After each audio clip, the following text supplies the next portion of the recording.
السلام علیکم۔ گلشن اقبال اردو اسکول جماعت ہفتوں مضمون جغرافیہ۔ آج ہم سبق دیکھیں گے موسموں کا بننا حصہ 2۔ اگر ہم مشاہدہ کریں تو ہمیں ایسا محسوس ہوتا ہے کہ سورج اپنا مقام بدل رہا ہے۔ جب ہم زمین سے طلوع آفتاب کا نظارہ کرتے ہیں تو ایسا لگتا ہے جیسے سورج سال بھر میں شمال یا جنوب کی جانب سرک گیا ہے، لیکن در حقیقت سورج اپنی جگہ سے قطعی حرکت نہیں کرتا ہے۔ سورج کے طلوع ہونے کا مقام 21 جون سے 22 دسمبر کے دوران جنوب کی سمت زیادہ سے زیادہ سرکتا دکھائی دیتا ہے۔ اس عرصے کو جنوبی رویش کہا جاتا ہے۔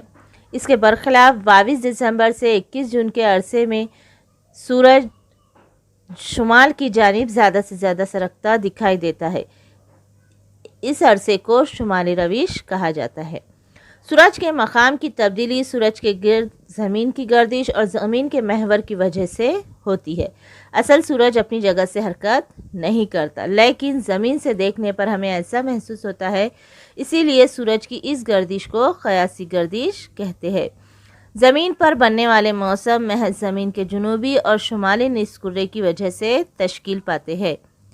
زمین کی قرب شمسی اور بعد شمسی حالت۔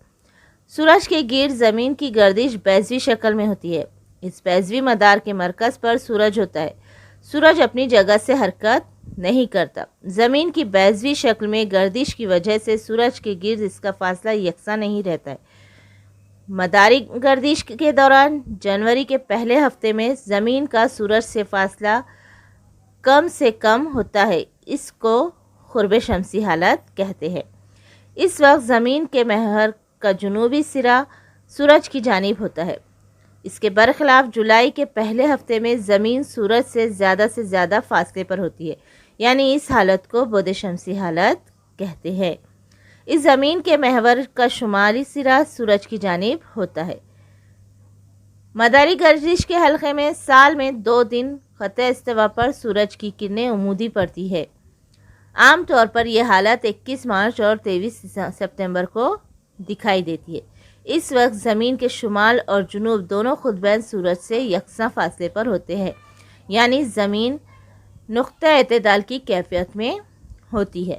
سورج اور زمین کی کشش ثقل کی وجہ سے زمین کی محوری گردش کی رفتار بعد شمسی حالت میں کم ہوتی ہے اور قرب شمسی حالت میں بڑھتی ہے۔ ان دونوں حالتوں کے درمیان زیادہ فرق نہ ہونے کی وجہ سے زمین کی آب و ہوا پر اس کے اثرات محسوس نہیں ہوتے ہیں۔ دائرہ روشنی کے خط استوا کے 2 برابر حصوں میں تقسیم کرنے کی وجہ سے تمام ارض البلدوں کے روشن اور تاریک حصے دکھائی دیتے ہیں۔ قطب شمالی سے قطب جنوبی تک روشن اور تاریک حصے مساوی دکھائی دیتے ہیں۔ ایسی حالت میں اس دن زمین پر ہر سمت دن کا وقت اور رات کا وقفہ یکساں ہوتا ہے۔ یہ حالت اعتدال ہے۔ حالت اعتدال کا مطلب خط استوا پر سورج کی شعاعوں کے عمودی ہونے کی کیفیت، اسی کو یوم استوا بھی کہتے ہیں۔ اس حالت میں دائرہ روشنی طلوع البلد کے خط استوا پر منطبق ہو جاتی ہے اور شمالی نصف کرے میں 21 مارچ سے 21 جون کا درمیانی عرصہ موسم بہار اور 23 ستمبر سے 22 دسمبر کا درمیانی عرصہ موسم خزاں ہوتا ہے۔ شمالی نصف کرے میں 21 مارچ کا دن اعتدال بہار ہوتا ہے اور 23 ستمبر کا دن اعتدال خزاں ہوتا ہے۔ جنوبی نصف کرے میں اس عرصے میں مخالف موسم ہوتا ہے۔ یوم عین اور یوم استوا کی تاریخوں میں 1 آدھ دن کا فرق ہو سکتا ہے۔ زمین کا کوئی بھی قطب جب سورج کی جانب زیادہ جھکتا ہے تب اس قطب کے نصف کرے میں سورج کی شعاعیں عمودی پڑتی ہے۔ خط استوا پر 21 مارچ اور 23 ستمبر کو ان ایام اعتدال میں سورج کی شعاعیں عمودی پڑتی ہے۔ اس کے بعد خط استوا سے خط سرطان یا خط استوا سے خط جدی کے درمیان ارض البلدوں پر سورج کی عمودی شعاعوں کے پڑنے کا عمل جاری رہتا ہے۔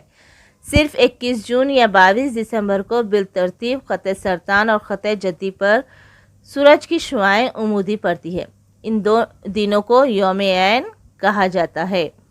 خط سرطان سے شمالی قطب تک یا خط جدی سے جنوبی قطب تک کسی بھی ارض البلد پر سورج کی شعاعیں کبھی کبھی عمودی نہیں پڑتی۔ شمالی نصف کرے میں 21 جون سب سے بڑا دن ہوتا ہے، یعنی رات سب سے چھوٹی ہوتی ہے۔